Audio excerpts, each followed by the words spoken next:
दोस्तों, अगर आप इस वीडियो को क्लिक किए हैं तो डेफिनेटली आप थ्री चीज़ का आंसर ढूंढ रहे होंगे और वो थ्री चीज़ का आंसर आपको डेफिनेटली यहाँ मिलने वाला है। वो थ्री क्वेश्चंस क्या है जिसका आंसर आप जानना चाहते होंगे।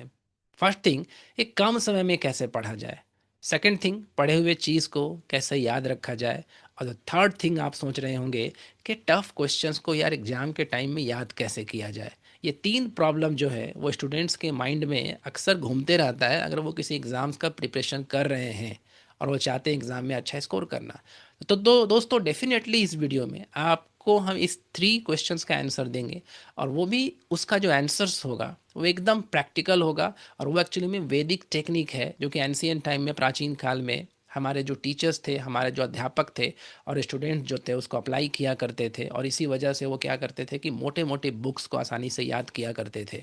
इसी के वजह से नॉलेज आज तक हम तक यहाँ पहुँच पाया है, क्योंकि उनका मेमोरी बहुत स्ट्रांग, फोकस और कंसंट्रेशन बहुत हाई होता था। तो वो जिस टेक्निक को अप्लाई करके पढ़ते थे, डेफिनेटली अगर आप उस टेक्निक को अप्लाई करेंगे और साथ में कुछ मॉडर्न टेक्निक्स को भी हम अगर आप बताएं और उसको भी अगर आप अप्लाई करेंगे तो आपको रिजल्ट मिलेगा ही मिलेगा। और आप इस थ्री थिंग्स में, दैट मीन्स कैसे करके शॉर्ट टाइम में ज़्यादा पढ़ा जाए, पढ़े हुए चीज़ को याद रखा जाए और टफ क्वेश्चन को कैसे याद करा जाए, उसमें अप्लाई करेंगे तो आपको तीनों का रिजल्ट आसानी से मिलने वाला है। लेट्स टॉक अबाउट, चलिए बात करते हैं 5 वैदिक टेक्निक जिसको हर स्टूडेंट को अप्लाई करना चाहिए जो अगर किसी एग्जाम्स में अच्छा करना चाहते हैं, अच्छा स्कोर लाना चाहते हैं। पहला जो टेक्निक है, फर्स्ट जो टेक्निक है एक्चुअली में वो है सिटिंग पोस्चर। बैठने का आपका स्टाइल कैसा है। देखिए, साइंटिफिकली यहाँ पर समझिएगा ना कि हमारा ब्रेन यहाँ है, ठीक है, और ये ब्रेन जो है पूरा बॉडी को कनेक्ट करता है।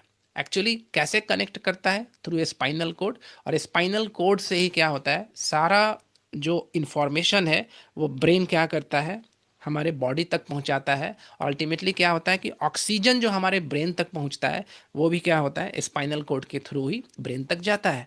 अब इंटरेस्टिंग बात ये है और साइंटिफिक बात ये है ना कि 25% ऑक्सीजन ये हमारा अपर पार्ट जो है बॉडी का वो यूज़ करता है और 75% ऑक्सीजन जो है यहाँ से लोअर पार्ट जो है बॉडी का यूज़ कर लेता है। तो अब 25% ऑक्सीजन में अगर आप इसको इरेक्ट रखते हैं तो ऑक्सीजन सप्लाई क्या होता है, कंफर्टेबली होता है। आपके ब्रेन को फ्रेश फील होता है, फोकस, कंसंट्रेशन, मेमोरी सब कुछ अच्छा रहता है और आपको पढ़ने में मन भी लगता है। बट अगर आपका पोस्चर ये नहीं है, आप ऐसे पीछे ऐसे कंफर्टेबली ऐसे पीछे आप लीन हो जाते हैं सोने के स्टाइल में, ठीक है, या फिर आप ज़्यादा झुक जाते हैं, तो फिर क्या होता है कि ऑक्सीजन का सप्लाई जैसे होना चाहिए इन ए कंफर्टेबल वे वो नहीं हो पाता है। और क्या होता है कि 25% जो ऑक्सीजन पहले ही ऑलरेडी जाता है उसमें से बहुत सारा ऑक्सीजन कट ऑफ हो जाता है। फिर आपको नींद आने लगेगा, आपका फोकस, कंसंट्रेशन, एवरीथिंग क्या होगा, कम हो जाएगा। और देन आपको क्या होगा, पढ़ाई में मन लगेगा नहीं और कुछ देर के बाद आप सो जाएंगे, ठीक है। तो यहाँ पर आपको कोशिश ये करना है कि सबसे पहले तो एकदम जो एंशियंट टाइम है, जो प्राचीन काल में जैसे लोग पढ़ते थे, ज़मीन पर बैठ जाइए, एक दरी या चटाई बिछा करके, ठीक है, एकदम पालथी मार के उसको हम लोग कहते हैं सिंपल वे में, और एकदम आपका स्पाइन स्ट्रेट होना चाहिए, राइट। इस तरह से बैठिए तो आपका क्या होगा कि फर्स्ट स्टेप जो है आपका वो पूरा होगा, जो कि वेरी वेरी क्रिटिकल और क्रूशियल है, जो हम थ्री क्वेश्चंस बताए थे उसके उस स्टेप्स में आगे जाने के लिए।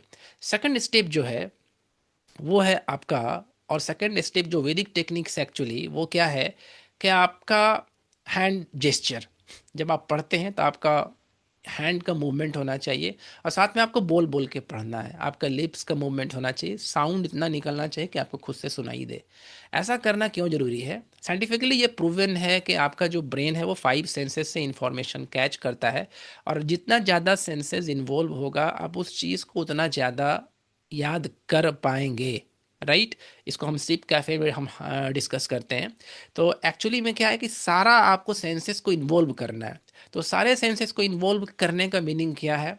हैंड को जेस्चर कीजिए, इसको मूवमेंट कीजिए, लिप्स को यूज़ कीजिए और साथ में पढ़े हुए चीज़ को बोल बोल करके पढ़िए। जब आप बोल बोल करके किसी चीज़ को पढ़ते हैं तो क्या होता है कि वो प्रोसेस करने में ईजी लगता है ब्रेन को और वो चीज़ आपको कंफर्टेबली याद होता है, जल्दी याद हो जाता है वो चीज़, राइट। तो आपका जो फर्स्ट टेक्निक है वो है आपको सिटिंग पोस्चर अच्छा करना है और सेकंड टेक्निक है आपका आपका लिप्स मूवमेंट होना चाहिए और साथ में हैंड जेस्चर भी होना चाहिए। तो दो दो टेक्निक हम बात कर चुके हैं और ये दो टेक्निक बहुत ही पावरफुल है। आप इसको अप्लाई कीजिए, आपको डेफिनेटली रिजल्ट मिलेगा। चलिए आते हैं थर्ड टेक्निक पर। थर्ड टेक्निक क्या है? वो एक्चुअली में एंशियंट टाइम में, प्राचीन काल में, लोगों का फोकस और कंसंट्रेशन बहुत हाई होता था। बट अभी के टाइम में डिस्ट्रैक्शन बहुत ज़्यादा हो गया है, सोशल मीडिया की वजह से, मोबाइल की वजह से। ठीक है, हम हर सेकंड में तो मोबाइल टच करते हैं। तो यानी कि दैट मीन्स क्या है ना, कि हमारा एक मंकी माइंड होता है, वो मंकी माइंड हमको कहीं पर ध्यान लगाने देता नहीं है। तो उस मंकी माइंड को ट्रेन किया जाता है कि नहीं, हमको एक ही चीज़ पर फोकस करना है, बस मेरा ध्यान वही होना है, हम इधर उधर अपने ध्यान को नहीं भटकाएंगे। उसके लिए टेक्निक जो है, वैदिक टेक्निक, वो एक्चुअली में तरातक, तरातक मेडिटेशन। वो तरातक मेडिटेशन में क्या किया जाता है कि अपने मंकी माइंड को ट्रेन करने के लिए, कि मेरा फोकस एक जगह पर बना रहे, उसके लिए क्या किया जाता है कि एक कैंडल को जलाया जाता है, और कैंडल को फर्स्ट दिन में आपको 1 मिनट तक कैंडल को देखते रहना है। ठीक है, आपका रूम डार्क होना चाहिए, सिर्फ कैंडल को देखना है। 30 दिन ये प्रैक्टिस करना है। फर्स्ट दिन में आपने 1 मिनट, सेकेंड दिन में 2 मिनट, थर्ड दिन में 3 मिनट, एंड सो ऑन, ऐसे बढ़ाते जाना है, 4, 5, 6, और 30वें दिन में आपको 30 मिनट तक। अगर आप ये 1 मंथ तक अगर आप ये प्रैक्टिस करते हैं तो आपका फोकस पावरफुल बन जाएगा। फिर आपका ध्यान इधर उधर डिस्ट्रैक्ट नहीं होगा, आप एक चीज़ पर फिर स्टे करके रहेंगे। और जब एक चीज़ पर आप स्टे करके रहेंगे तो फिर क्या होगा कि आपका प्रोडक्टिविटी हाई हो जाएगा। ध्यान रखिएगा, इस चीज़ को हम अक्सर समझाते हैं स्टूडेंट को, जैसे जैसे कि सपोज़ कीजिए आप ब्लैक बोर्ड को देख रहे हैं, और सडनली आप क्या करते हैं कि फिर मोबाइल को देख लेते हैं, तो वहाँ से आपका जो फोकस है वो शिफ्ट होता है मोबाइल पर। ठीक है, आप जितना ध्यान लगा चुके थे, फिर आप जब मोबाइल से फिर जब जाते हैं स्क्रीन पर, वही कंसंट्रेशन लगाने में आपको 10 से 15 मिनट लगता है। और उतना टाइम में आप बहुत कुछ क्लास में पार हो चुका होता है। ठीक यही होता है जब आप बुक्स पढ़ते हैं। पढ़ते पढ़ते क्या होता है, आप फ्लो स्टेट में नहीं जा पाते हैं। फ्लो स्टेट ऐसा स्टेट होता है जो कि हाईली प्रोडक्टिव होता है। उस स्टेज में आपको पता ही नहीं चलेगा कि हम कैसे 3 घंटा किसी काम को कर लिए। दैट मीन्स वो अल्फ़ा स्टेट भी आप उसको कह सकते हैं। उसमें जाने के लिए अगर आप बार बार डिस्ट्रैक्ट करेंगे तो उस स्टेज में नहीं जा पाएंगे, और फिर आप किसी चीज़ को इंजॉय नहीं कर पाएंगे। इसलिए फोकस एक बहुत ही कंपलसरी है, अगर आप उन तीनों क्वेश्चंस का आंसर्स में अपने आप को हेल्प करना चाहते हैं तो। और फोकस के लिए त्राटक मेडिटेशन, यानी कि अपने मंकी माइंड को कंट्रोल कीजिए, कि एक बार जब आप किसी चीज़ पर फोकस करें तो आपका ध्यान नहीं भटके। और इतना ही नहीं, साथ में आपको क्या करना है कि पढ़ने के टाइम में सिर्फ फिजिकल बुक्स, फिजिकल कॉपी और पेन आपके टेबल पर होना चाहिए। मोबाइल को वहाँ से हटा दीजिए। अदरवाइज अगर मोबाइल रखेंगे तो फिर क्या होगा, आप ट्रेन नहीं कर पाएंगे। ठीक है, और साथ में नोटिफिकेशन को भी ऑफ रखिए। तो त्राटक मेडिटेशन ही ओनली सफिशिएंट नहीं है, साथ में आपको मोबाइल को दूर रखना होगा, उसके नोटिफिकेशन को ऑफ करना होगा। तो ये 3 टेक्निक्स आप अप्लाई करेंगे तो आप बहुत फास्ट जा पाएंगे, कम समय में लंबा पढ़ सकेंगे, ज़्यादा पढ़ सकेंगे, और पढ़े हुए चीज़ को याद रख पाएंगे। और टफ क्वेश्चन में जब आपका फोकस और कंसंट्रेशन बढ़ेगा तो आप उसको समझ पाएंगे और याद कर पाएंगे। Right now, fourth technique, fourth Vedic technique, the very very important, वो है एक्चुअली अध्यापन उसको बोलते हैं, या फिर बोलते हैं टीचिंग। देखिए, जो रिटेंशन होता है, दैट मीन्स के जब हम किसी चीज़ को पढ़ते हैं और उसको याद रख पाते हैं, तो रिटेंशन सबसे हाई कब होता है? कब? जब हम किसी दूसरे को उस चीज़ को सिंपल वे में समझाते हैं। और एल्बर्ट आइंस्टाइन का कहना है कि अगर आप किसी भी चीज़ को दूसरे को नहीं समझा पा रहे हैं इन ए सिंपल वे, तो इसका मतलब ये है कि आप उस चीज़ को नहीं समझते हैं। और अगर आप दूसरे को उस इन ए सिंपल वे समझा पा रहे हैं, दैट मीन्स आप उस चीज़ को अच्छे से समझते हैं। तो ये जो टेक्निक है, वो क्या करना है आपको, आप जो चीज़ याद किए हैं, जो चीज़ पढ़ चुके हैं, उसको दूसरों को समझाइए। और अगर आपको कोई दूसरा पर्सन नहीं मिलता है तो अपने आप को समझाइए।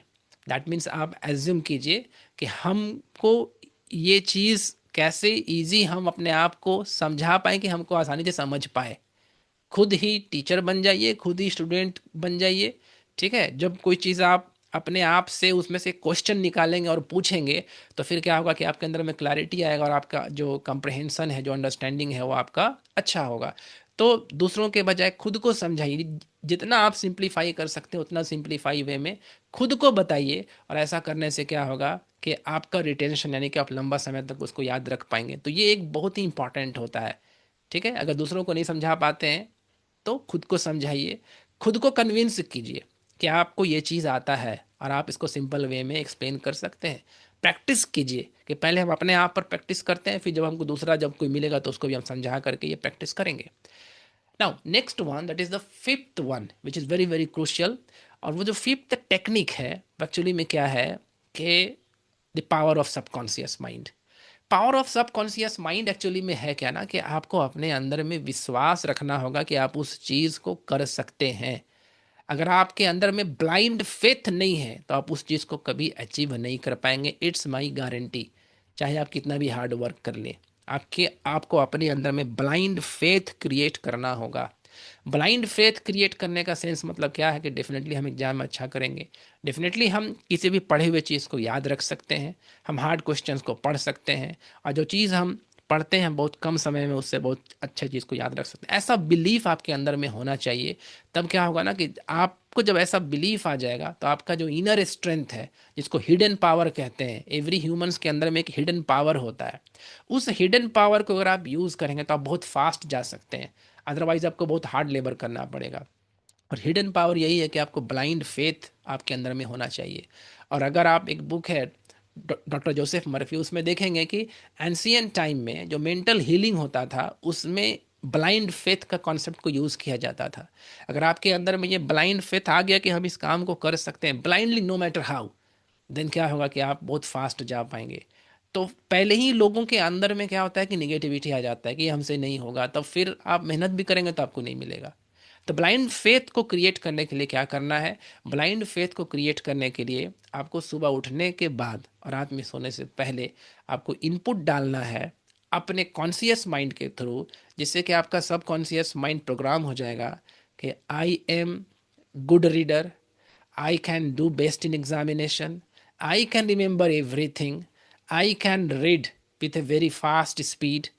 और अगर आप इसको हिंदी में कर सकते तो हिंदी में कीजिए कि हम एग्जाम में अच्छा कर सकते हैं, हम किसी चीज़ को फास्ट पढ़ सकते हैं, हम किसी भी क्वेश्चंस को आसानी से याद कर सकते हैं, राइट।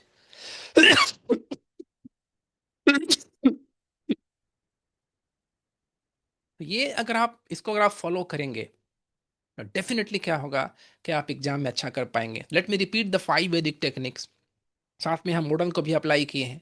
उस टेक्निक को अगर आप अप्लाई करेंगे तो आप एग्जाम में अच्छा कर पाएंगे। What is the first technique? आपको कमेंट सेक्शन में भी लिखना है what is the first technique. First technique ये है कि आपको सिटिंग पोस्चर, सीधा बैठना है, spine erect. What is second technique?